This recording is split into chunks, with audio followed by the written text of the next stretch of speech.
1,05,00,000 આપવાની લાલચ આપી છેતરપિંડી કરવાનો પ્રયાસ કરનાર 2 આરોપી ઝડપાયા.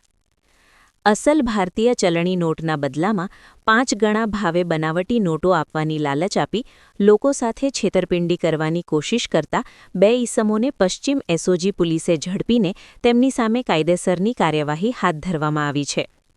એસઓજી પશ્ચિમ કચ્છના પોલીસ ઇન્સ્પેક્ટર કે.એમ. ગઢવીના નેતૃત્વમાં એસઓજી ટીમ 27/12/2025ના રોજ ભુજ પેટ્રોલિંગમાં હતી.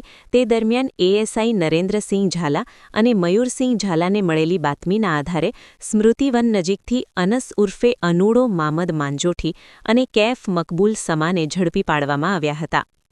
આરોપીઓ લોકોનો સંપર્ક કરીને 1,05,00,000 કરવાની લાલચ આપી નકલી ભારતીય ચલણી નોટો આપી છેતરપિંડી કરવાની યોજના બનાવી રહ્યા હતા.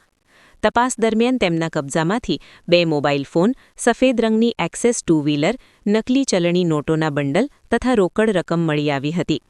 પકડાયેલા આરોપીઓ સામે અલગ અલગ કલમો હેઠળ ભુજ શહેર બી ડિવિઝન પોલીસ મથકમાં ગુનો નોંધી આગળની કાયદેસરની કાર્યવાહી હાથ ધરવામાં આવી છે. આ કાર્યવાહીમાં એસઓજીના અધિકારીઓ અને કર્મચારીઓ સાથે રહ્યા હતા.